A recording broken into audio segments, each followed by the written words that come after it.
Today on the Blockchain Report, Bitcoin is back up to 119K, probably because Crypto Week is in full swing as the U.S. House could vote on 3 major crypto bills this morning. BlackRock's ETF is devouring orange pills like it's Pac-Man, and Schiff calls corporate BTC treasuries a Ponzi scheme from atop his silver soapbox. All this and more right now on today's show. Let's go!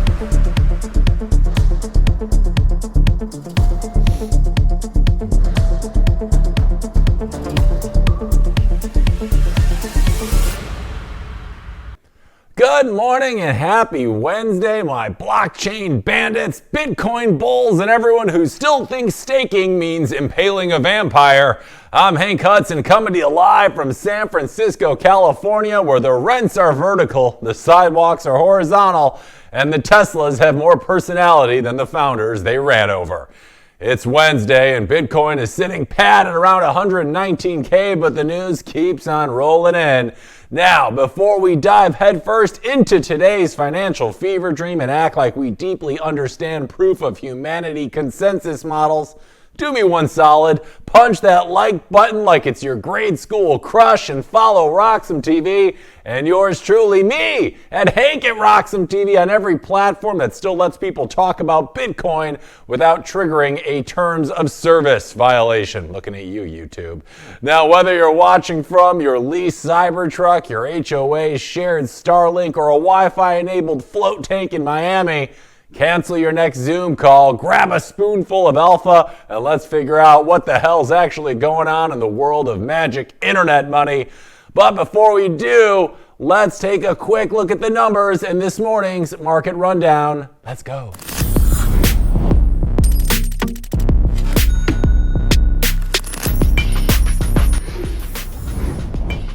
It's Wednesday, and let's see if the crypto gods are shining favorably upon us this morning. And they are. A lot of green this morning. Things are looking good. Let's go over the numbers quick. Right now, Bitcoin is surging up 1.5%. Right now, around that $119,500 mark, our new all-time highs on the horizon. We'll have to wait and see.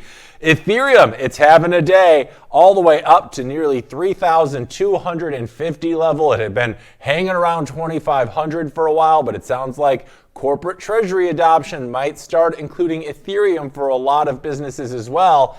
And the price is certainly reflective of that. XRP up about 2.5% this morning, right beneath $3 a coin.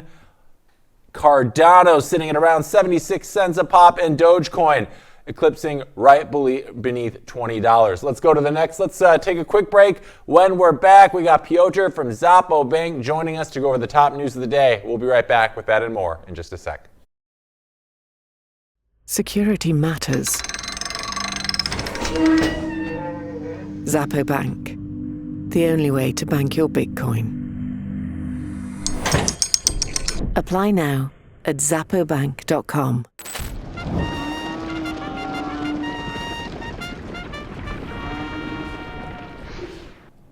All right, welcome back. It's time for this morning's Bull Run, where we go over the top stories of the day. Joining me this morning is our good friend of the program, Piotr from Xapo Bank. Piotr, how are you? It has been too long. I have missed you so very much. How are you doing this morning?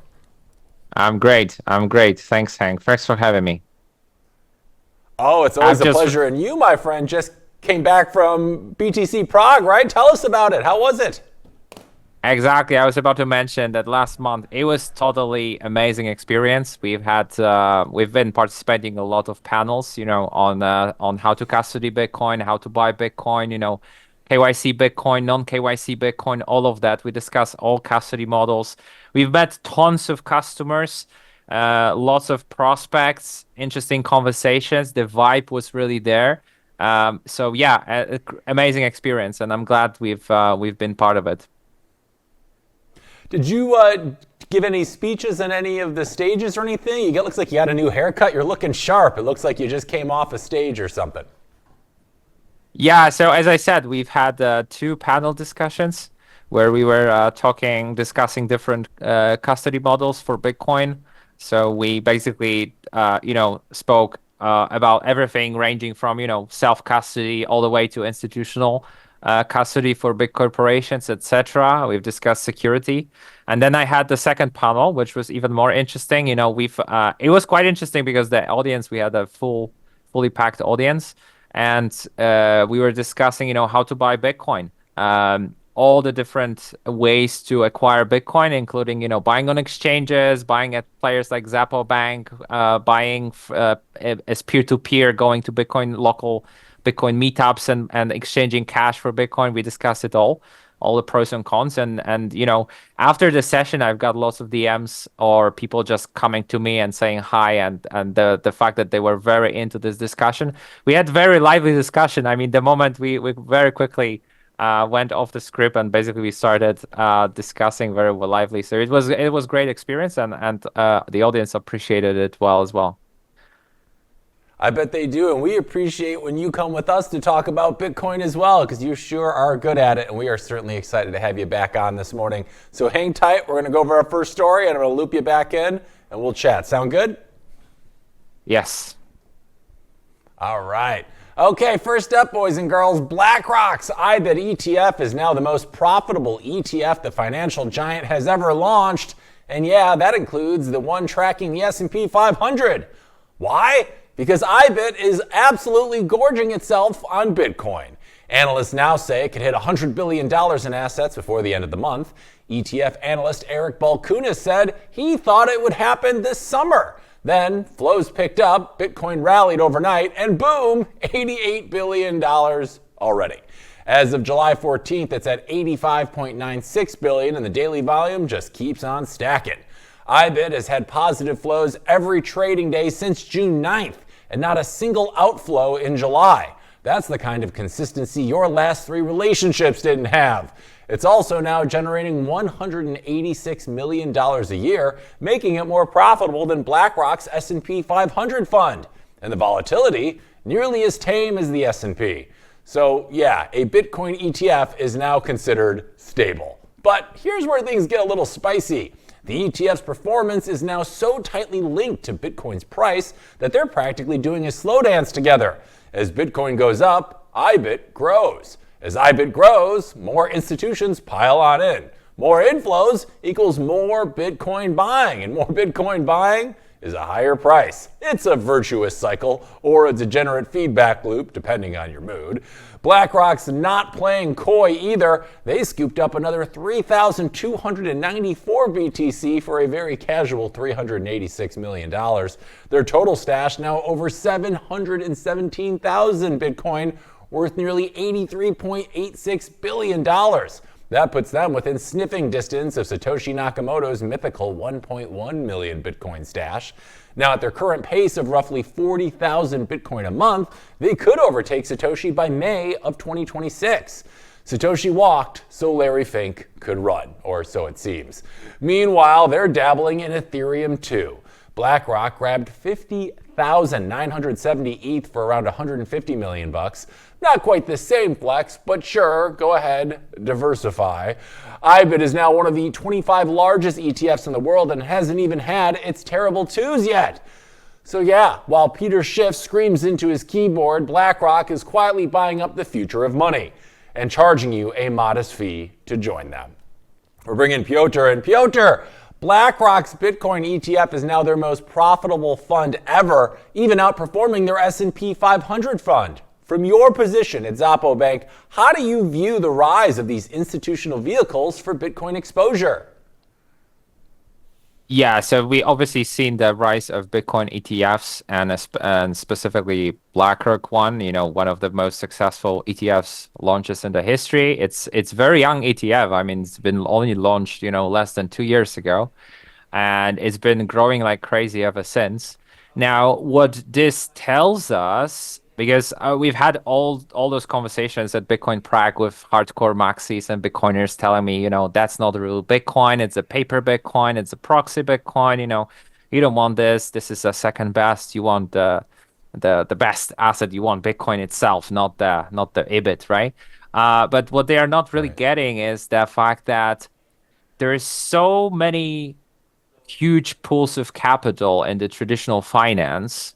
They're sitting there that for some reason they cannot or will not or must not invest directly into Bitcoin. So all of this capital, historically been going into S&P 500, into stocks, etc., right? Now, with the advent of things like proxies like Bitcoin ETF, now all of a sudden, because this is a vehicle that is known, regulated, been in the area for years, this is something that all those pools of capital is like a safety valve for all those pools of capital. So the capital can flow freely from asset managers to the Bitcoin ETF.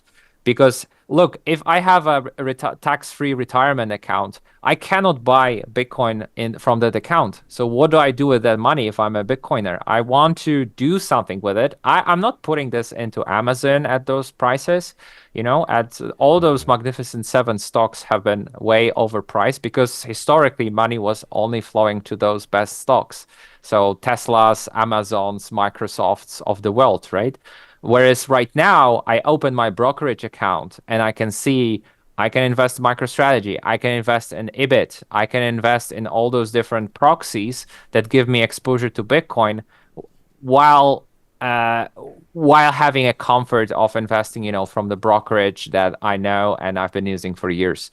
So I think the point is this unlocks the additional flows of capital into Bitcoin ecosystem, and that's a good thing for Bitcoin.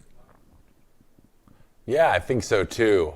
However, though, IBIT's success has created this, let's call it like a feedback loop, right? Which seems to go inflows drive Bitcoin's price up, which brings more inflows. Do you think that this kind of dynamic is healthy long-term for Bitcoin, or does it maybe create some potential risks going forward? That may indeed create some potential risks, especially as we go further down the cycle. Obviously, people that got early are in a safer position, maybe in a safer position than people that got in late. But I think the overall, as long as the Bitcoin and the underlying Bitcoin is safe and it's a real Bitcoin, not a paper Bitcoin, not some kind of, as long as you have proof of reserves and that Bitcoin, I've heard that, IBIT custodies the Bitcoin at Coinbase. So all of that Bitcoin sits there in a centralized custody, which brings some additional risks. But as long as this custody is safe, quote unquote, and the Bitcoin is really there to back this up, then capital flows freely from the assets that are losing value to the asset that appreciates in value to Bitcoin, right? And historically, the movement of capital from the soft money to the hard money, or from the weak assets to the strong assets, that's normal flow in the history. So that always happened. So I can see this as just playing out on a larger scale within the institutional environment, right, with IBIT. Yeah, no, I do too. And you have some people out there that are arguing that ETFs like IBIT bring an element of legitimacy and scale to the Bitcoin ecosystem. But then there's others out there that say that it actually weakens Bitcoin's decentralization. Where do you fall on that spectrum right now? Yeah, so I definitely agree that it weakens decentralization a little bit, and but that is why it's very key to reinforce the message, the promise of Bitcoin, and the message that was always there from the very beginning, and that Bitcoiners and Bitcoin maxis have been talking about this for ages. So, there is no second best when it comes to having a real Bitcoin, right? The real asset, instead of having a proxies. So having real Bitcoin is always better than having IBIT or some other proxy or some other equity derivative, etc. And if you can, you should own the Bitcoin. Now, Bitcoin ETF and IBIT is if you cannot directly, for many different reasons, various reasons that I mentioned. For example, you have pension funds, you have institutional investors, you have your retirement account, tax-free retirement account. And if from all of those places, you cannot buy Bitcoin directly. So what do? You just need to go into the second best thing, which is still good, but obviously not as good as the original asset. Now, in terms of centralization, keep in mind that still the network is growing. the overall blockchain the Bitcoin blockchain is growing and is pretty much robust and decentralized. So I cannot see this happening in the very short term. But in the long term, yes, if you have one companies or two companies that are owning almost all of the Bitcoin, then this may pose some systemic risks, right? Especially if the market would change and then we would go into the crypto winter. And that's probably similar risk to the Bitcoin treasury companies, which we can discuss later. Is just, at some point there will be this company that will be buying at such elevated prices that may have some troubles down the line later on, especially if they are using, borrowed money and leveraged, and they are reusing the playbook with a leverage, and they will be piling on more and more leverage, and at some point the system may break and they may be forced to sell their Bitcoin, which poses again the risks for the whole ecosystem and would make us end up in the next crypto winter, so to speak. So yeah, these are the potential risks that could materialize moving forward.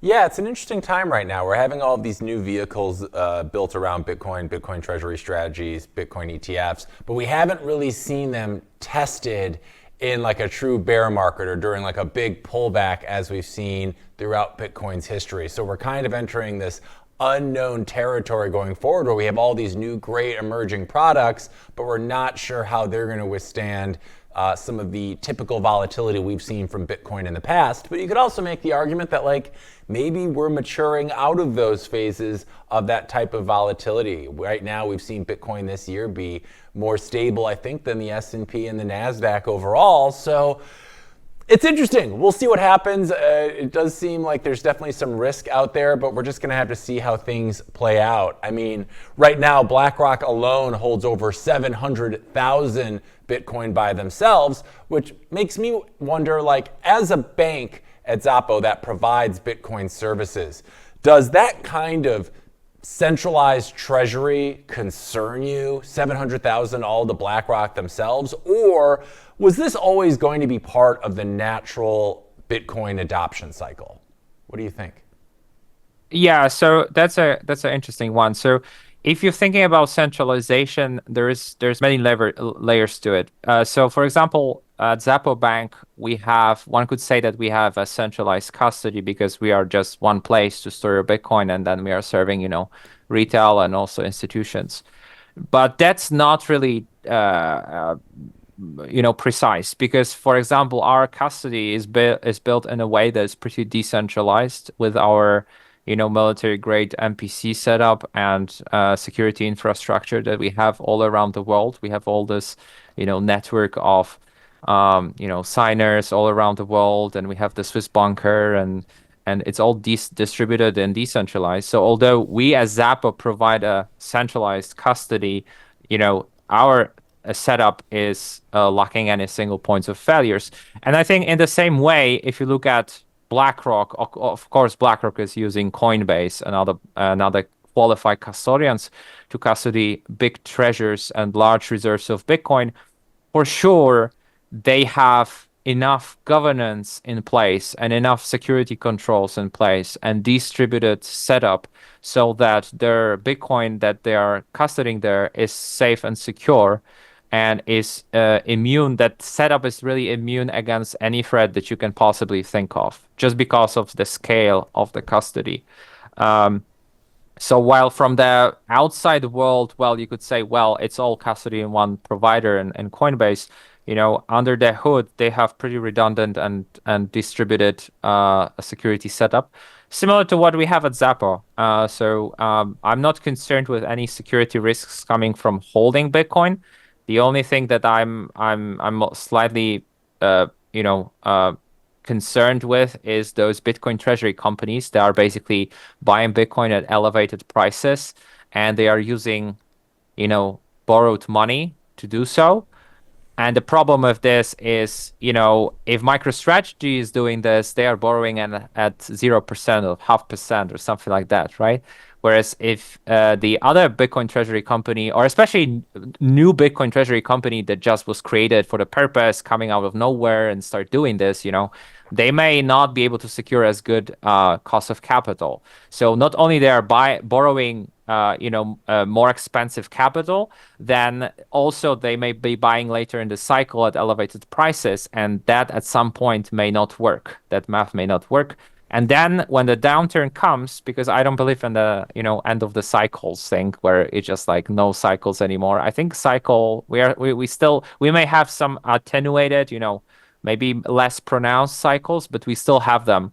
And so when the winter comes, then we'll see who was prepared and can withstand the next crypto winter. Yeah, you got me scared. You say things like winter is coming, because I think you're right. I think we are going to see the cycles. I think they're just going to be a little bit muted compared to some of the volatility we've seen from them in the past, given with all this institutional money we're seeing. But to your point, it does worry me a little too. It's like a lot of these companies are now trying to run the Michael Saylor playbook, but you're doing it with totally different parameters. Like you said, he's getting very low cost, if non-existent cost debt to buy more Bitcoin. He also bought he's been buying since 2020, so his cost basis is around 70K per Bitcoin. When you have companies now that it's over 100. So if we dip below 100 again, you're going to have all these smaller fish trying to run the same playbook that are now underwater, because it's just a different set of circumstances that they're working with than Michael Saylor is. So yeah, we'll see how that goes. Definitely something to keep an eye on. Going forward, though, in terms of ETFs, let's say they keep growing at the pace we're seeing right now. How do you think that they reshape the role of custodians and private banks and Bitcoin native platforms like Xapo going forward? Yeah, I think because you have those kinds of wrappers on Bitcoin, like Bitcoin IBIT, Bitcoin ETF, or Bitcoin treasury companies, their equities. So we see people and our customers as well asking for the exposure to those kinds of products. Some of those products not only have are proxies, but also have different risk profiles. Some of those equities are paying or ETFs are paying yield. Some of those different companies have different stacks of Bitcoin, and they also have different costs of debt, different costs of capital. So they grow differently, and they offer different risk exposures for different investors to cater to their risk appetites. And so different customers are asking for exposure to those kinds of products. I mean, we are reevaluating if we really want to sort of add this to our app.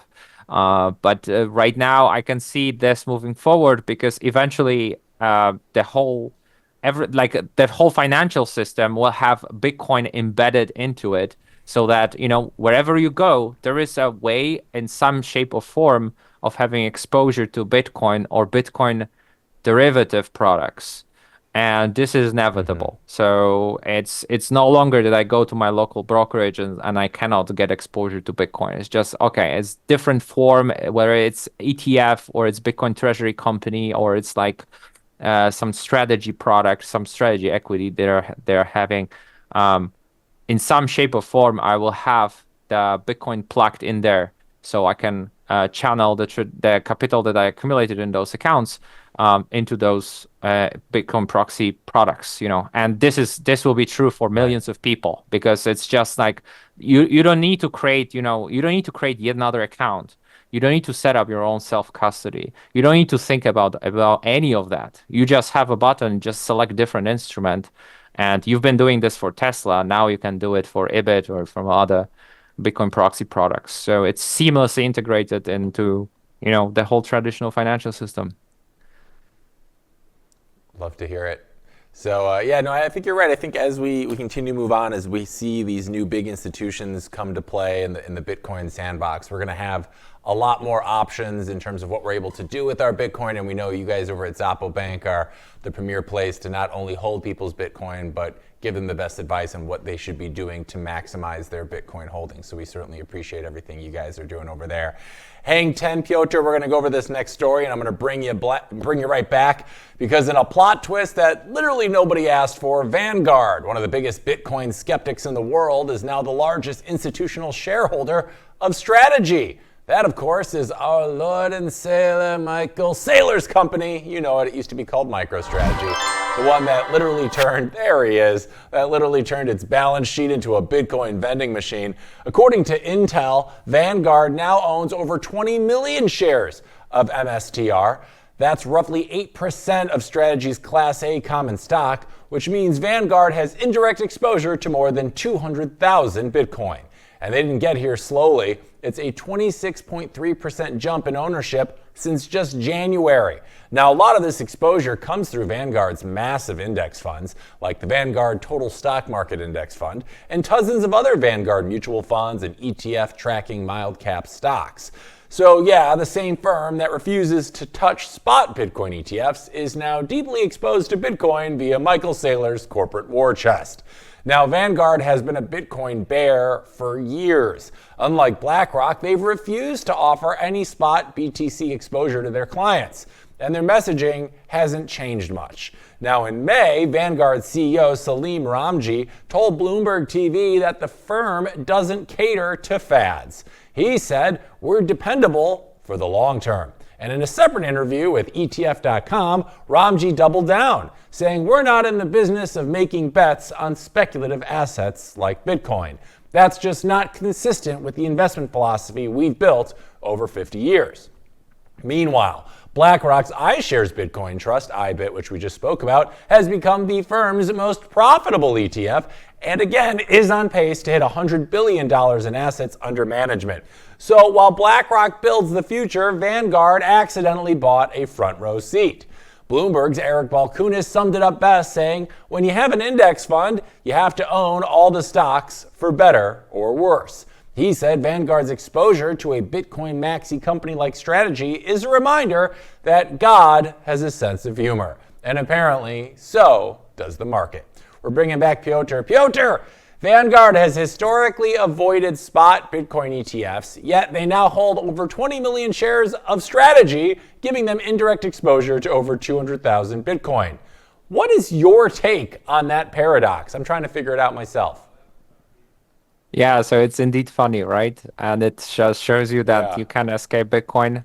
The wave is coming, the tide is coming, and as long as try to oppose the thing, at some point you will need to reconcile with the reality that is coming staring at you, and the reality is this. If you look at the market cap of Bitcoin, has been steadily going up in the ladder. You have top companies worldwide like Nvidia's, etc., and then you have Bitcoin on which place, like fifth place or something like that, and it's climbing up, it's going higher. So and because it's the Vanguard stance obviously is understandable from their point of view, because no one ever saw asset class like this with the ultimate perfect scarcity. Anything that you can think of, we as humans, we can make more of. So it's funny because Peter Schiff has been pitching silver and gold, and the gold inflation is not that bad because it's around 2%, right? But on silver, we can mine way more silver, and it's been like 4% or something as far as I remember. So we can increase the supply of silver indefinitely, whereas for Bitcoin we cannot. And here's where all your models are broken all of a sudden, and it really requires a mindset shift to really grasp what it is. Because if you have an asset, anything that you can think of that you cannot produce more of, the perfect ultimate scarcity is something that it's hard to grasp your head around. And if you're a Vanguard asset manager, and you've been doing this for 50 years, you're sort of stuck in the old paradigm And it's very hard. You would need to get orange pilled, and you would need to be educated more about the history of money and what the Bitcoin is really solving, and the problem of hardness of money.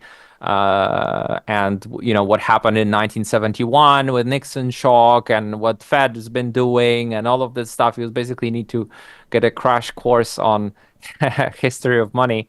We'll see. I think at some point they will need to acknowledge the reality, and at some point, even Vanguard will eventually offer some shape or form of the ETF, especially when they are comparing with BlackRock and what were the result of EBIT there. So I think this is coming.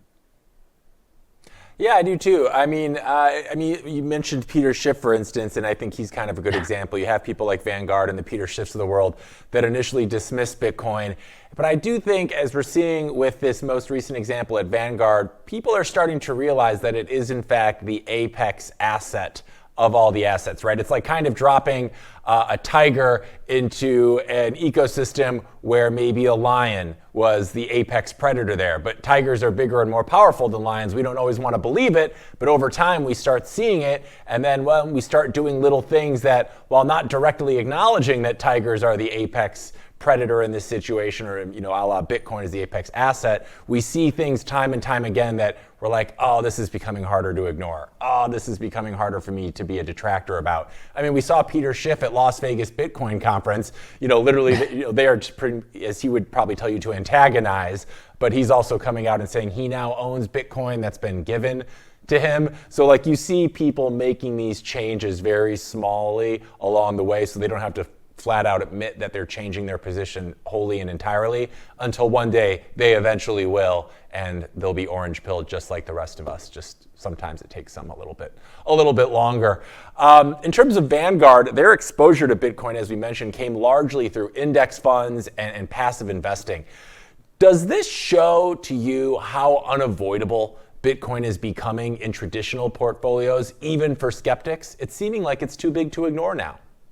Yes, absolutely. It's growing stronger by the day. Actually, if you think about what were the recommendations, quote unquote, recommendations of experts back in the day, the Bitcoin is very speculative. Right. Don't touch it. Don't touch it. It's a rat poison, as Buffett said, etc. Now, then all of a sudden we hear recommendation like, oh yeah, but at least like 0.5% to 1% of a portfolio by now, it's probably a good idea, just in case it catches on, just in case it grows. And now I can see, I'm looking all over the Twitter, and I can see, oh, now maybe 2% or 5% is better idea than 1%. And then I see 10%, maybe 10 or 15% is better than 1%, yep. Right? And at some point, we'll get there at some point, and I don't know if this happens 5 years from now, 10 years from now, whatever, but there will be a point where, people will be saying, it's like, oh, it's all in Bitcoin, and then everything else, because it's just literally everything goes to zero against Bitcoin. If you start measuring things in Bitcoin and look at the valuations, S&P 500, real estate, any stock you may think of, Magnificent Seven, what have you, anything and everything goes to zero eventually towards Bitcoin, because of that perfect scarcity, because of that characteristics, very, very peculiar characteristics to this new asset class, and because it's 10x better than gold. Now, on the gold, it's even funnier, because I saw, if you look at the S&P 500, I think the eye-opening moment is also, if you look at the S&P 500 returns in USD terms, they're obviously up, right? And you've made money. But then if you look at in the gold-denominated terms, now gold is outperforming over the last 20 or 30 years. It's been outperforming equities. Which is just shocking to me. So if gold is outperforming, how is Bitcoin? So Bitcoin is totally crashing, and that's it's like with if Bitcoin is so big as we think it is, And is this like comparable to electricity or maybe even fire, or maybe fire is an overstatement, but electricity for sure, then yeah, this will be integrated everywhere in every product, and it's gonna, because that's the only real money and the hardest money that we ever saw. And there is no need to take a risk on any particular company anymore if you have better asset that no one can debase. You have Bitcoin, so you don't need to. I think that's a whole shift in the mindset, right? From historically, it's been, you have your hard-earned money, you have your US dollars. Now you need to become an expert in investing and investing different, pick stocks, pick ETFs, become an expert in timing the market and what Fed does and where you need to allocate. All of that is gone in a Bitcoin world, where the only thing you need to do is just stack more sats and and accumulate more. And you don't need to become a financial expert. You don't need to be a hedge fund manager for yourself, to try to time the markets, etc. Because you have an asset that doesn't degrade and appreciates in value long term. So yeah.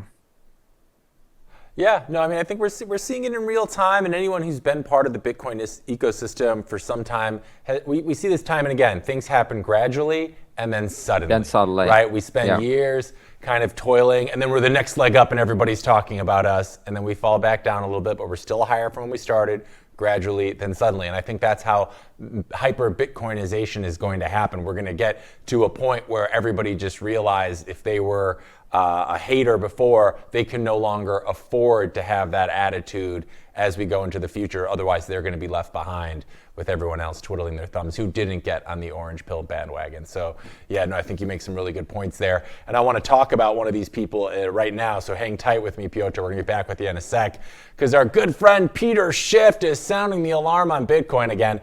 This time, he's calling the corporate BTC treasury strategy a time bomb of speculation. He posted on X that the current Bitcoin rally isn't about adoption. It's about big companies hoarding BTC to spark future demand. Schiff warned Bitcoin demand has shifted to Bitcoin treasury companies and speculators looking to front-run that buying. Then he went full doomsday, saying this is a Ponzi built on a pyramid. He accused corporate buyers of undermining Bitcoin's decentralized ethos. And he said it's all hype, not fundamentals.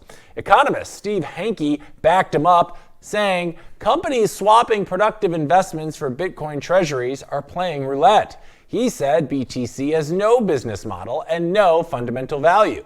Schiff also replied directly to Michael Saylor and Laura Shin, saying it's only going up until the bubble bursts, then it will crash. This is how pyramid schemes work. He then added that Saylor may well end up being the greatest fool, and he insisted that Bitcoin won't be the exception. Meanwhile, Schiff pointed to silver as the real story. He said silver recently climbed above $39, the highest price since 2012. He then claimed silver's rise has more real-world significance than Bitcoin's new highs. Industries need silver. No one needs Bitcoin, Schiff said. Crypto advocates, of course, disagree. They point to Bitcoin's fixed supply, its censorship resistance, its portability across borders, and its protection from government seizure. To them, Bitcoin is digital gold. Scarcity, security, and programmability all in one. Schiff, well, he isn't buying it. But BlackRock, Cantor Fitzgerald, and half of corporate America certainly seems to be. And as they stack sats, Peter's stuck stacking more silver. We're bringing our Piotr back in. Peter Schiff, who we just talked about a minute ago, is calling the Bitcoin treasury model, where companies buy Bitcoin for their balance sheet, a Ponzi scheme. How do you respond to that criticism? Yeah, so it's funny because Peter Schiff is always saying like, oh, it will crash at some point, and it's easy to say it will crash. We know it will crash for sure. It's 100% guaranteed it will crash, and then it will rebound even higher.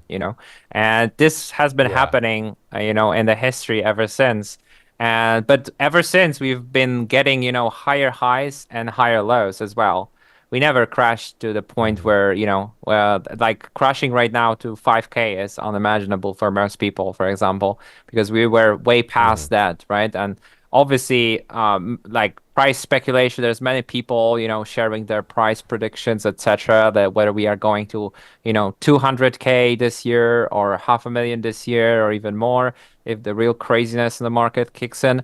But even then, for sure, we will crash. And from that top, we'll probably go, 60%, 50% drawdown. This is inevitable. But this is very healthy. What Peter Schiff is probably not getting is that's how technology is getting adopted. And this is very healthy self-correction in the market that will just, clean out all the excessive leverage that has been accumulated in the bull cycle. And it will we'll enter into a new cycle where new people can join and accumulate, but on the higher price levels than in the past. I think also on the silver comparison, it's not really a good comparison, right? Because we spoke about this already. I mean, silver is a commodity that we can easily produce more of.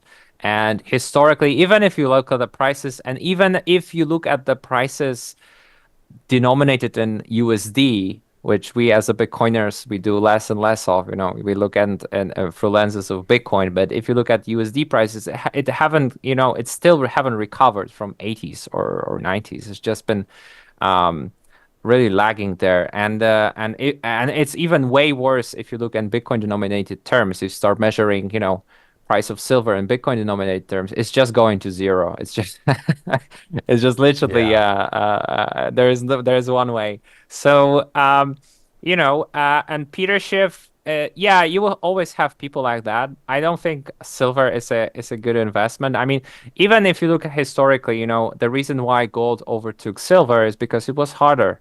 It was harder money, right? Harder to produce and just better. Gold was better than silver.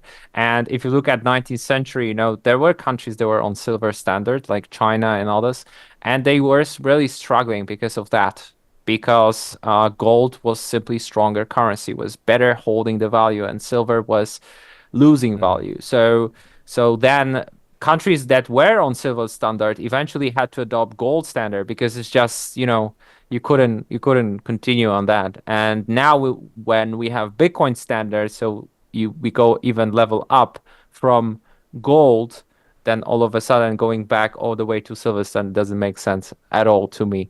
But it's funny because it's always sparking the debates and controversy. And on the Ponzi point, I think the Ponzi thing is you have centralized operator that is basically selling some people, early investors' profits, and basically the following investors are exit liquidity for the investors that were before. And this continues until it doesn't, right? At some point it breaks and it's just people lose money. In our case, people are not trying to find, next fool in the line because people are just buying and hodling. And once you understand Bitcoin at a proper level and all the implications of this shift into sound money, you never want to sell. You just want to hodl it for your dear life. You just want to hold it indefinitely. You want to give it to your kids. You want to give it to your legacy, to family members, etc. You want to keep it forever. We've seen people at Zappo, people are borrowing against Bitcoin because they don't want to sell. So the use case is not sell the best asset, the apex asset in the world. So that's why also saying that this is a Ponzi scheme is really it's missing the point, because it's in that sense people are not trying to flip it. Of course you have traders that are trying to do this, etc. But the majority of community, people who have been orange pill enough, they are just hodling and don't want to sell it ever. Yeah, I mean, you make a couple of really good points there, especially that's part of the ethos around Bitcoin is never sell your Bitcoin, because we do see these new products coming out like you offer at Zappo Bank where I can get money from the increasing price of my Bitcoin, but also never have to sell it, right? So that kind of goes against what he would, the whole Ponzi scheme narrative. And you talked about silver, right? Incredibly easy to get. If I rip out my tooth right here, I can produce a couple grams of silver from a filling I got. Not hard to find. And then that kind of brings me to the question of, we've seen big tech companies, FANG companies like Amazon, for instance. Its stock was at $100 at one point. It went down to $6, right? That's a 94% correction. Yet we have guys like Peter Schiff arguing that Bitcoin's volatility and its big drawbacks are somehow different than that. How would you go about how would you argue the difference between those two? I mean, I think they're kind of the same in some aspects, except like we mentioned earlier, the Bitcoin ethos is never sell. That's kind of part of the whole thing. But with like a stock, you would need to sell. Like, why do you think Schiff is so anti-Bitcoin but can stomach like big swings in like the NASDAQ or the tech sector like that, but for Bitcoin it's not okay? Is it because Bitcoin is just fundamentally new and different, so we're always a little bit apprehensive toward things that we haven't really seen play out before? Do you think maybe that's why? Yeah, so that's related. I mean, it's an entirely new asset class, the thing that we haven't seen before. I mean, if you look at the history, like stocks and buying stocks of companies, this has been like we have had that back in the 1600s, 1700s. We had Amsterdam Exchange, where people were trading shares of East India Company, etc. It's been like it's a very known concept, and we can make easily more shares and we can dilute and etc. It's just with companies, it's different because you have all those layers of risks that you don't have with a bare asset like Bitcoin, right? You have all those layers of risks where like what management will be doing, and is the company well positioned, and is the market cap growing, and is the market growing in general? Are we conquering new markets, etc.? So many risks to take care of. Operational capacity of the company to deliver consistent returns, etc. All of this, you need to do a due diligence to say, okay, this company, I believe strongly in this company. This is next Tesla, Nvidia, next Apple. And I'm going to invest my hard-earned money into this company. And in most cases, most of investors lose money anyway, because in most cases, it's very hard to build those companies. If you look at the Magnificent Seven, they are monopoly companies, right? So they've been providing great returns, but they are entrenched giants by now. Whereas in Bitcoin, it's a totally different asset class. You don't have any of those risks, literally any of those risks. You don't have. There is no CEO of Bitcoin. There is no company of Bitcoin that will just whether it performs or not. You don't have people risk. You don't have operational risks and what have you. There is no counterparty risk. It's a bare asset that you have. It's like a gold in that regard. And with gold, you just take a gold, you just accumulate more of it, you just store it in safe place. And that's the use case. And you don't get debased, right? The value just accrues, and you safeguard your savings, the fruits of your labor, your hard-earned money in that medium. Now, of course, Bitcoin is 10x better, right, than silver or gold or any of these, because it's just, and to Peter Schiff's point, you cannot transfer $1 billion worth of silver, at 2 a.m. in Saturday night, to Tokyo from Europe for whatever reason. You just can't do it. With Bitcoin, you actually can. So it's just a game changer, and it's something. It's like trying to compare, the world with the light bulb and electricity with the world before that. It's just, just this changes the game totally. Or is that before the planes and after the planes, right? It's just like this is totally a new thing, and you cannot compare because it's just how do you compare this even? Like we couldn't fly all of a sudden, we could fly, and then it's just we never looked back. Now nobody is questioning, airplanes because it's similar. Like planes are crashing from time to time, right? And it's very bad. Right. Does it mean that we shouldn't be flying? Or we should ban the technology because it's risky, right? How risky it is? It's risky, but we can handle it, and we can build safety and security mechanism around it to have to harness this into safe experience. Right. The same for Bitcoin, and it also depends like how orange pilled you are, right? That's like for me, as they say, volatility is vitality, right? If it doesn't move, you get concerned. You get concerned. Sometimes you just see the Bitcoin chart and it doesn't move; it just stays in the same place. You just, thinking if the internet is working or whatever, is just stuck there. Because if it moves the up and computer. down, you sort of feel like, oh, there is a pulse. It's living. It's some people are buying, some people are selling, but it's like a living thing, and it's very healthy because there is demand, there is supply. It's very clear free market thing. Unlike, for example, any fiat currency that you basically hold, it looks like it's static in value, but it actually is losing value like what 7% a year or something. So, yeah. No, I do love your light bulb analogy. It's kind of like Bitcoin is the financial light bulb. It was dark, and now we can all see because of the beautiful glowing orange coin. So that was really good. Well put, Piotr. All right, I know you got to get going, but before you do, Piotr, if people are in our audience are like, hey, I want to learn more about Piotr and Xapo Bank, what is the best place for me to send them? Yes, absolutely. So on Xapo Bank, go to the Xapo Bank website, and we are showing there many products that we are offering. Our cool app, all the superpowers you're getting for your Bitcoin.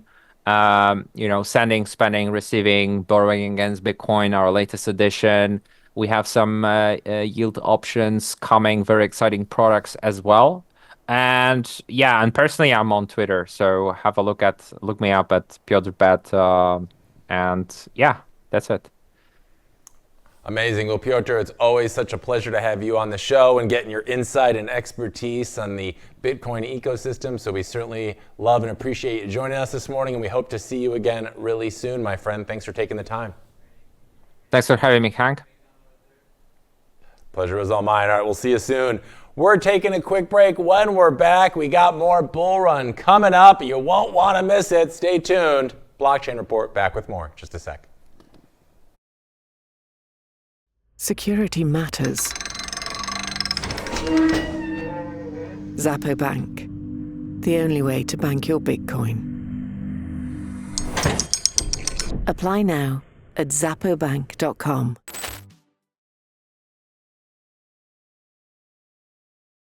Breaking news, boys and girls. Sorry for the delay. We're having some technical difficulties. But breaking news, let's take a peek and see what it is. This looks like a developing story that President Donald Trump has drafted a letter to fire Fed Chair Jerome Powell.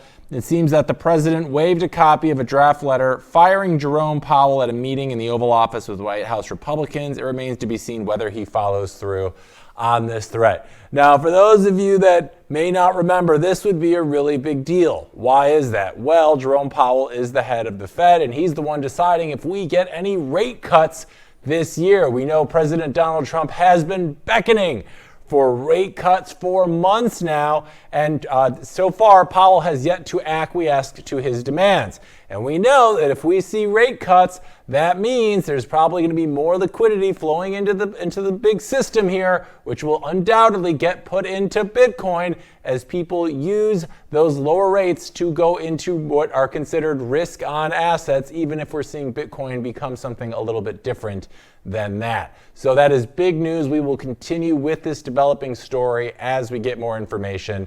But until then, let's resume this morning's bull run. So let's cut back to camera one. We're going to break first? Camera one, let's do it. Great. All right, well, back to our bull run. And in news this morning, the U.S. House is expected to vote on 3 major crypto bills: the Genius Act, the Clarity Act, and the anti-CBDC Surveillance State Act. Now, as a quick refresher, the Genius Act would create a federal framework for stablecoins. The Clarity Act is focused on market structure and defining what is and what isn't a security. And the anti-CBDC Act would ban the Federal Reserve from creating a central bank digital currency.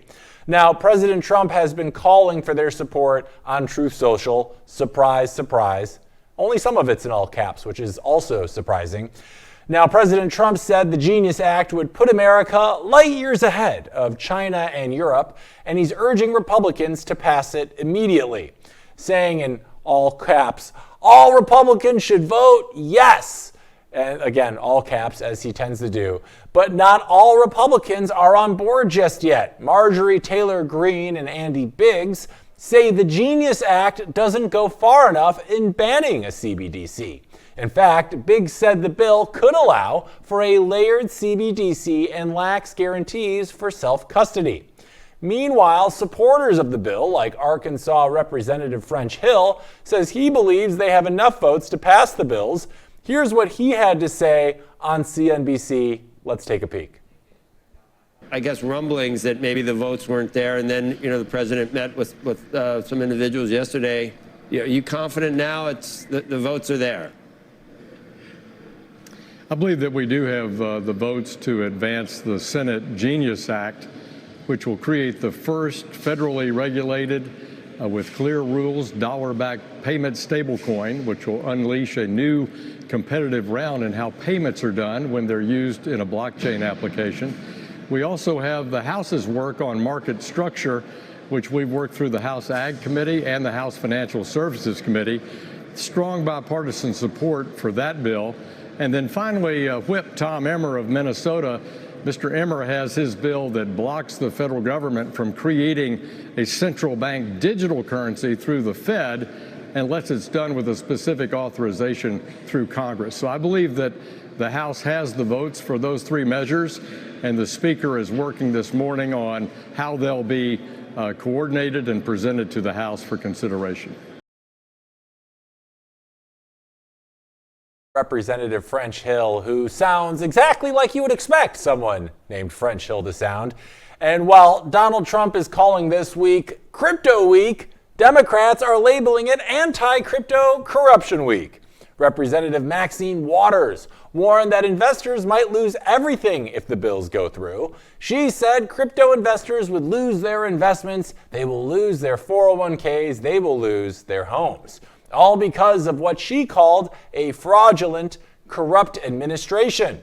Trump, for his part, says he has secured the votes and expects a successful vote coming this morning.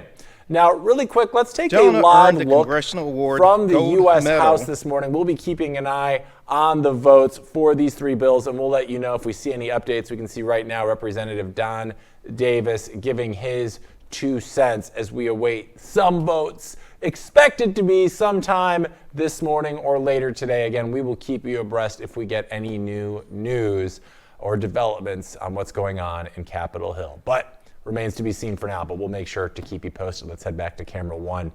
Now, in other news, as we wait for news from Capitol Hill, Cantor Fitzgerald is reportedly closing in on a deal to buy between $3 and $4 billion worth of Bitcoin. And they're buying it from none other than Adam Back. Yes, Adam Back, the one cited in the original 2008 Bitcoin white paper, the guy who created Hashcash, the proof of work system that Bitcoin's mining model is built on. He's also the co-founder and CEO of Blockstream, in case you weren't already aware. Now, the deal is being negotiated through Cantor Equity Partners, a SPAC that raised $200 million back in January. That's a long way from the usual $20 million Series A round. Now, if the deal closes, it would be one of the largest Bitcoin transactions by a US-based financial firm. It follows Cantor's previous Bitcoin financing deals with Maple Finance and Falcon X. And it comes at a time when Bitcoin is trading at around 119K after hitting over 120,000 just 2 days previous. Now, Brandon Lutnick, he's the son of U.S. Secretary of Commerce Howard Lutnick. He is leading this charge. Brandon is now the chairman of Cantor Fitzgerald. His father stepped down the same day he was confirmed by the Senate as Commerce Secretary. Howard Lutnick, well, he's openly supported Bitcoin. He's even disclosed his personal holdings.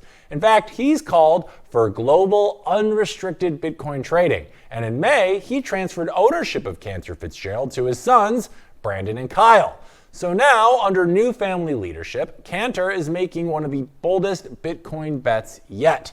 The deal hasn't closed, but it's in late-stage talks. If finalized, it would remove a massive amount of BTC from circulation. And once again, Bitcoin's supply just keeps on getting tighter. And Gamestop, yes, the stock your uncle still refuses to sell, is back in the crypto spotlight. as CEO Ryan Cohen appeared on CNBC's Squawk Box on Tuesday to outline the company's Bitcoin game plan. And no, it's not trying to become the next strategy, at least not according to Cohen. He said, "We made an investment of just over $500 million in Bitcoin. I look at it as a hedge against inflation and global money printing."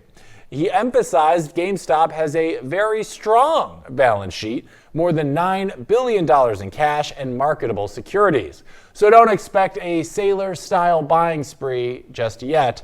Gamestop did buy 4,710 BTC back in May, which is worth about $512 million at the time. Since then, speculation has been swirling, especially after Cohen was photographed in March with Strategy co-founder and laser-eyed hype king Michael Saylor. Coincidence? Probably not. But Cohen insists GameStop won't follow anyone else's playbook. It will be a unique strategy, he said. The company also raised $2.7 billion recently, and yes, that cash could go toward more Bitcoin buys. But Cohen, he's keeping it vague for now. He said they'll be opportunistic and will deploy capital responsibly where the downside is limited and there's a lot of upside. So in other words, we're doing Bitcoin, but we're not going full maxi yet. Now, here's where things get a little bit weirder in this tale. GameStop might let you buy trading cards with crypto, because why not use your Ethereum to get smoked in Yu-Gi-Oh tournaments, right? Why not? There's an opportunity to buy trading cards and do so using cryptocurrency, Cohen said. But he added, we'll see how much there is on the actual demand side for that kind of product. When asked which coins they might accept, Cohen shrugged. We're going to look at all cryptocurrencies, he said. That's right. So the door is open for a future where you can pay for Magic the Gathering cards using Dogecoin, Pepe Coin, or whatever other meme coin survived the last rug pull. Now, to be fair, this isn't GameStop's first crypto rodeo. They tried launching an NFT marketplace and their own crypto wallet back in 2023. Both were shut down by 2024, citing, you guessed it, regulatory uncertainty in the United States. Heard that before. But now they're holding $500 million in BTC, and they're considering crypto payments. And they're not taking marching orders from anyone, not even Michael Saylor. Which is ironic considering the Lingerie Fighting Championship, yes, that is, again, a very real thing, recently said that GameStop and not Strategy was their inspiration for adding Bitcoin to their treasury. And honestly, that might be the most GameStop thing ever, right? Probably. In other news, according to Blockware's Q3 update, we could see up to 36 new companies join the ranks of Bitcoin treasury companies in just the next 6 months. Because apparently, if your business model isn't working, buying Bitcoin and praying is the new pivot. In the first half of 2025, companies added 159,000 Bitcoin to their balance sheets. That's a new corporate record. Corporate Bitcoin purchases are now setting the tone for the market, whether you like it or not. Leading the charge, of course, is Michael Saylor's Strategy. They hold over 600,000 Bitcoin, about 12 times more than the next closest company, which is Mara Holdings, the crypto miner, which sits on over 50,000 Bitcoin currently. And together, they account for the majority of Bitcoin held by all public companies, which inevitably raises the question, is this trend accelerating, or are we watching a very expensive game of chicken in motion? Now, Blockware says many of the newcomers are either brand new firms or struggling legacy players, which is kind of like jumping into a hurricane because your house was drafty. Sure, parking cash in Bitcoin with a projected 40 to 50% compound annual growth rate looks better than trying to grow your stagnant business, but this isn't risk-free, especially if your only growth strategy is buy Bitcoin and hope Saylor tweets something. Glassnode analyst James Check waved a red flag back on July 4th, warning that the easy upside may already be gone for these latecomers. Venture firm Breed even warned of a potential death spiral for firms trading close to net asset value. Because once those NAV premiums disappear, so does your access to fresh capital, and that's when balance sheets start getting ugly. Traders are already side-eyeing this new wave of treasuries, wondering how many of them will survive the next bear market. But for now, the momentum is very real. Big, well-capitalized companies could weather the volatility just fine. The smaller ones, though, well, their Bitcoin strategy might be more of a Hail Mary than a hedge. And when the music stops, not everyone's going to have a chair or any sats left to sit on.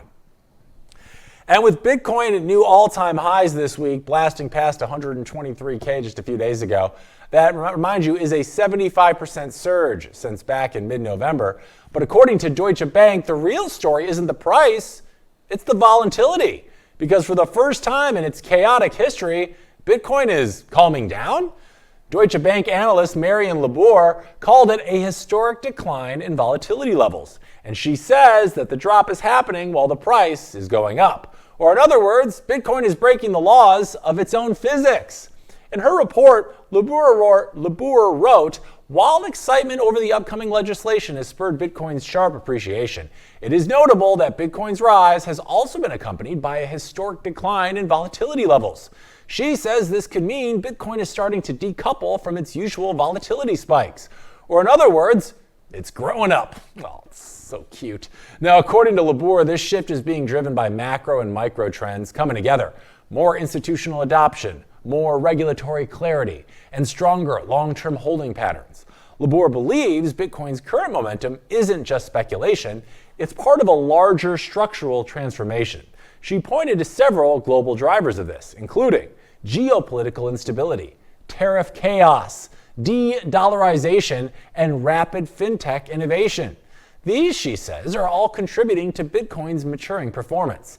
Labour did acknowledge that volatility is still inherent, but she added that these conditions suggest that Bitcoin's integration into portfolios is maturing and potentially signals a more sustainable trend beyond previous instances of short-term market speculation.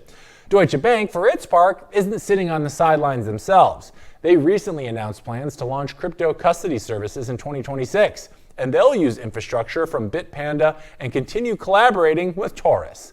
Now, that move reinforces what Labour emphasized, and that's institutional adoption is no longer hypothetical. It's happening, and it's dragging Bitcoin's volatility down with it. The world's most unpredictable asset might finally be growing into its suit, and I'm just so freaking proud of it. Oh, they grow up so quick. In other news, famed meme coin factory Pump.Fun raised $600 million in 12 minutes.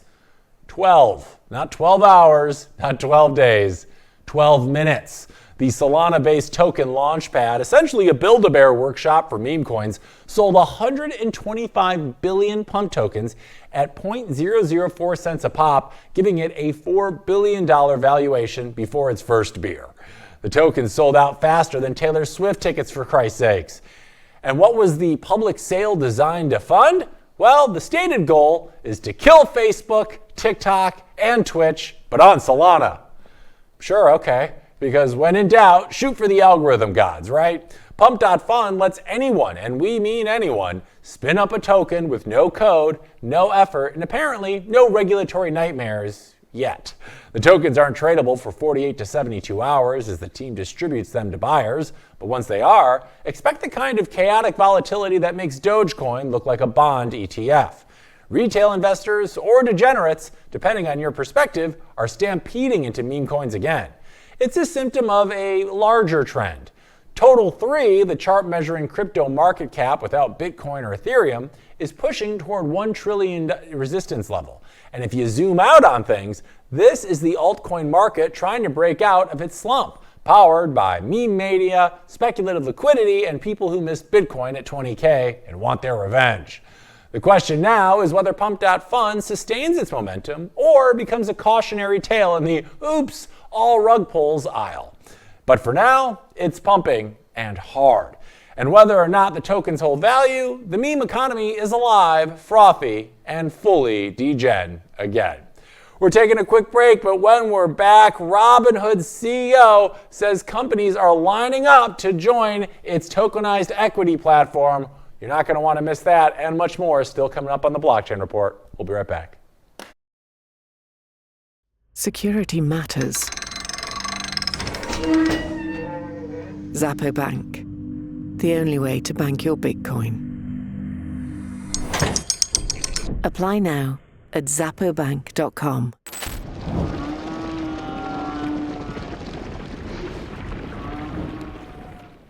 All right, we're back with more of this morning's bull run. Robinhood, the app that made meme stocks cool and then kind of forgot how taxes work, well, they're back, and now they're bringing equities on chain. According to CEO Vlad Tenev, Robinhood's shiny new tokenized stock platform in the EU has private companies flooding his inbox like it's a tech bro Coachella invite. The platform, which launched just last week, already lets users trade over 200 tokenized U.S. equities 5 days a week, which is somehow both traditional and revolutionary at the same time. But here's the kicker. Robinhood's also given away non-tradable tokens of companies like OpenAI and SpaceX, because what a better way to excite degens than with illiquid digital souvenirs of companies you'll never own. Tenev says the long-term goal is to bring thousands of private companies onto the blockchain, unlocking access to shares that typically stay locked in VC cages longer than a Netflix contract dispute. And yes, there's a noble angle here. Tokenization could democratize access to capital markets, or it could become the next wave of Ponzi-fi. Either way, Robinhood's in. But not everyone's clapping.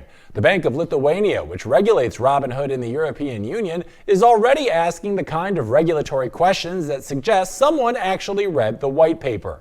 Tenev insists the scrutiny is welcome, saying they're confident the tokens will withstand the highest form of scrutiny, which in crypto usually means someone's about to get subpoenaed. Under EU rules, these tokens are considered derivatives backed by real assets held by US brokers. Now, when users buy or sell, tokens are minted or burned. So basically like Chuck E. Cheese tickets, but for equity exposure. Robinhood says the US and UK markets aren't far behind and that they're already in talks with the SEC.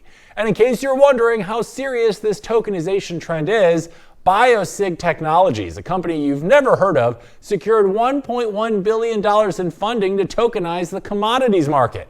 Meanwhile, Dubai approved its first tokenized money market fund. The on-chain asset race is real, my friends.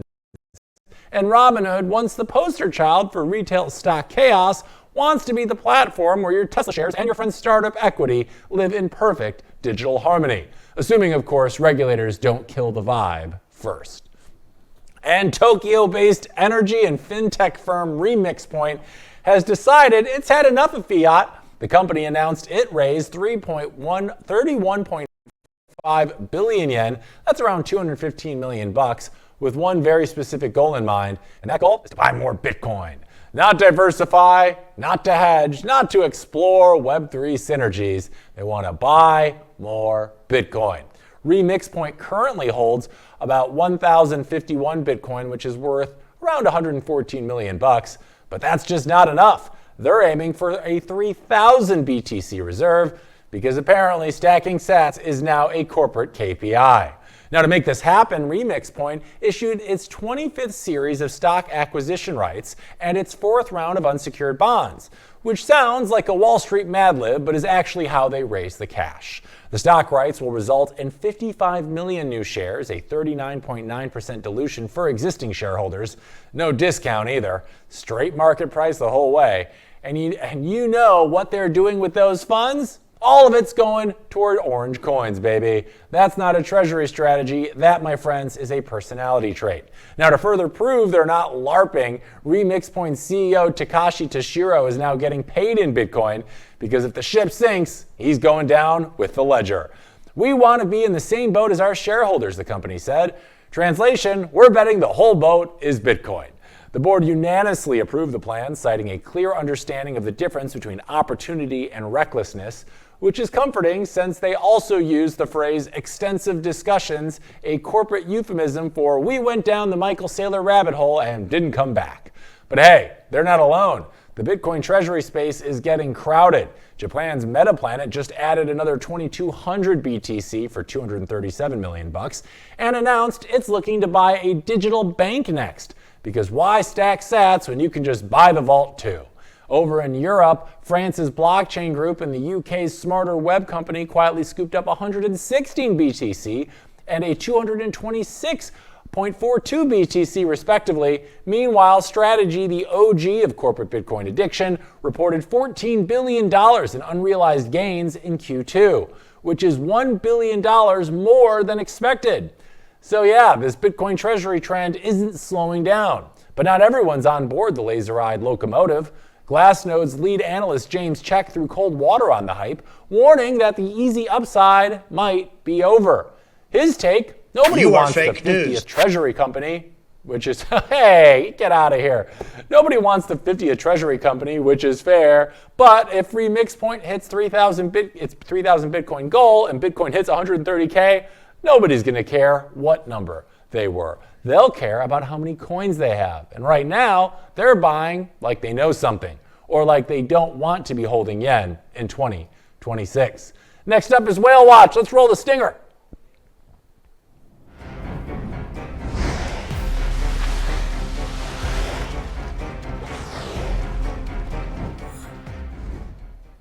All right, it's time for Whale Watch. Let's see what the big whales are up to now. Most recently, Peter Thiel. He's making another big crypto bet. Entities linked to the billionaire investor have acquired a 9.1% stake in BitMine Immersion, a New York Stock Exchange listed company that recently rebranded itself as an Ethereum treasury firm. Now, according to a new SEC filing, Thiel's affiliates now own over 5 million shares of BitMine. This comes just weeks after BitMine announced a full pivot from Bitcoin mining to stockpiling Ethereum. And they're not playing small. The company says it currently holds nearly $500 million worth of ETH.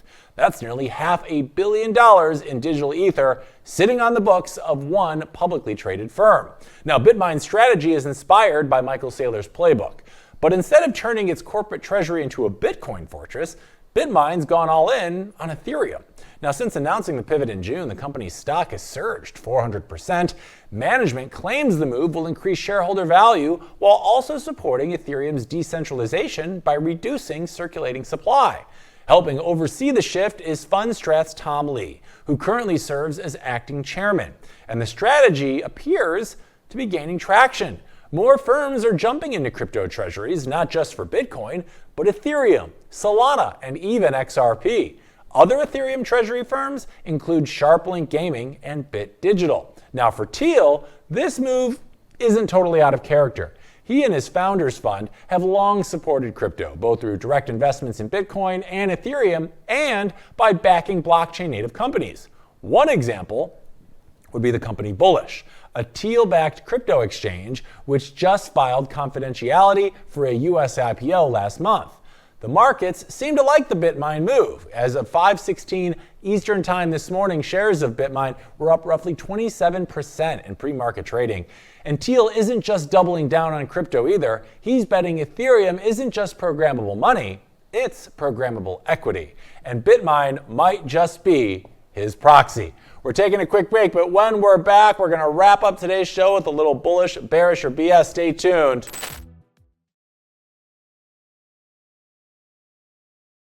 Breaking news, it is that kind of morning, guys and gals. What it looks like right now that Donald Trump has retraced on some of those earlier statements we heard, and he is in fact not planning to fire Fed Chair Jerome Powell. It looks like those two kissed and made up, and there's nothing I love more than two adult men getting over their differences and solving things rather than just bombing the entire company with crazy amounts of further inflation, which could happen if we lower those rates. Although I kind of want them lowered too. I don't know. So we have that, and we do have an update as well on what's going on in Capitol Hills. Right now, it's looking like, as according to CNBC, the House will likely pass all three of these Bitcoin and crypto bills over the next 2 days. So we should get some clarity in those. Get it? Because we got the Genius Act, the Clarity Act, and then the one about CBDCs and the central government. So it looks like we should have some additional info on that in the next couple of days. So as far as what we are deeming today, we got a lot going on. We got corporate treasuries are still accumulating Bitcoin at a record pace. We're seeing the government putting the guardrails in place for the future of cryptocurrency, but it should have been done sooner than this. I thought this was a bird in hand, but it looks like we're still not yet getting that regulatory clarity that we're all hoping for. So I am deeming today BS with a side of bullishness. We're close, but we're not fully there to being a full bull out Wednesday day. We need some more information first, so Capitol Hill, get it together. As always, thanks for tuning in to today's episode of the Blockchain Report. We're here every single weekday morning at 8 a.m. PST, so make sure you're tuning in. Thank you for joining us this morning, and we'll be back same time and place tomorrow with more crypto chaos and Bitcoin bedlam. Make sure you tune in. We will see you then. And until then, adios, and stay strong out there, guys. See you next time. Woo!